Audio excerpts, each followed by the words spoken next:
இப்போது இன்ஸ்டாகிராமில் ட்ரெண்டிங்கில் இருக்கிற இந்த மாதிரி ஃபோட்டோஸ்லாம் எப்படி எடிட் பண்ணுறது அப்படின்னு தெரியாமல் இருக்கலாம். அதுக்கு எடிட் பண்ணுறது அப்படின்னு நான் இந்த வீடியோவில் நான் சொல்லியிருக்கேன். நம்ம சேனலுக்கு யாரும் பிடிச்சிருந்தீங்கன்னா நம்ம சேனல் சப்ஸ்கிரைப் பண்ணிவிட்டு பக்கத்தில் பெல் ஐக்கனை கிளிக் பண்ணி வச்சுக்கோங்க.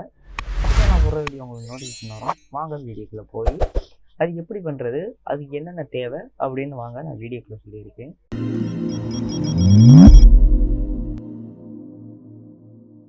நான் ஆல்ரெடி ஒரு வீடியோ நான் மேக் பண்ணி போட்டிருக்கேன் இதே மாதிரி.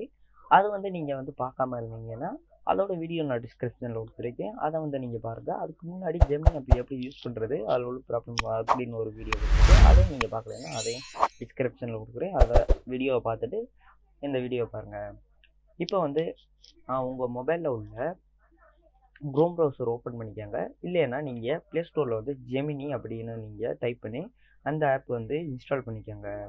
இன்ஸ்டால் பண்ணிவிட்டு அதுக்கப்புறம் இப்போ அந்த ஆப்பை ஓப்பன் பண்ணிட்டீங்கன்னா உங்களுக்கு நிறைய பர்மிஷன் கேட்கும். நீங்கள் அதெல்லாம் பர்மிஷன் கொடுத்துட்டு இப்போ இமெயில் ஐடி போட்டு நீங்கள் சைன் பண்ணிக்கோங்க. சைன் பண்ணிட்டு நீங்கள் இப்போ அதில் அதுக்குள்ள ப்ராம்ப்ட் நான் டிஸ்கிரிப்ஷனில் கொடுத்துருக்கேன். அந்த ப்ராம்ப்ட்டை நீங்கள் காப்பி பண்ணி உங்களோட ஃபோட்டோ இருந்துச்சுன்னா அந்த ஃபோட்டோ இதில் அப்லோட் பண்ணிட்டு இப்போ வாங்க நான் அது எப்படின்னு நான் சொல்கிறேன். இப்போ இந்த சைடில் ப்ளஸ் ஐக்கான் இருக்கும். அந்த ப்ளஸ் ஐக்கானை கொடுத்து ஃபைல் கொடுத்துக்கோங்க. ஃபைல் கொடுத்துட்டு உங்களுக்கு தேவையான எந்த இமேஜ் நீங்கள் எடிட் பண்ண நினைக்கிறீங்களோ அந்த இமேஜை நீங்கள் ஆட் பண்ணிக்கோங்க. ஆட் பண்ணிவிட்டு நான் கொடுக்குற ப்ராம்ப்டை அதில் பேஸ்ட் பண்ணிட்டு டிக் கொடுத்துக்கோங்க. டிக் கொடுத்தீங்கன்னா வித்தின் 5 செகண்ட் உங்களுக்கு அந்த ஃபோட்டோ ஆட்டோமேட்டிக்காக எடிட் பண்ணி அந்த ஏஐ கொடுத்துரும். இப்போ நான் அது மாதிரி உங்களுக்கு ப்ராம்ப்ட் நான் கொடுத்து இப்போ நான் அப்லோட் பண்ணிவிட்டேன். இப்போ பார்த்தீங்கன்னா எனக்கு லோட் ஆகிட்டு இருக்குது. இப்போ லோட் ஆனதுக்கப்புறம் எனக்கு இப்போ அந்த பிக்சர் ஆட்டோமேட்டிக்காக எடிட் பண்ணி வந்துருச்சு. நான் ப்ராம்ப்ட் கொடுத்தது நான் நினச்ச மாதிரியே எனக்கு அந்த பிக்சர் வந்துருச்சு.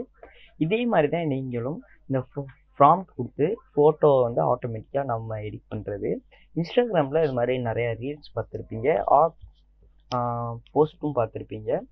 இதே மாதிரி தான் நம்ம இந்த மாதிரி ஃபோட்டோஸ்லாம் எடிட் பண்ணணும். அடுத்து எப்படி வீடியோ ஏஐயில் ஜென்ரேட் பண்ணுறது அப்படின்னு உங்களுக்கு தெரியாமல் இருக்கலாம். அடுத்த வீடியோ நீங்கள் அந்த வீடியோ வேணும்னா கமெண்ட் பண்ணுங்கள். நான் அந்த வீடியோ நான் மேக் பண்ணி நான் போடுறேன். நம்ம சேனலுக்கு யாரும் புதுசாக இருந்தீங்கன்னா நம்ம சேனல் சப்ஸ்கிரைப் பண்ணிவிட்டு கிளிக் பண்ணி வச்சுக்கோங்க. அப்போ தான் நான் போடுற வீடியோ நோட்டிஃபிகேஷன் வரும். பாய்.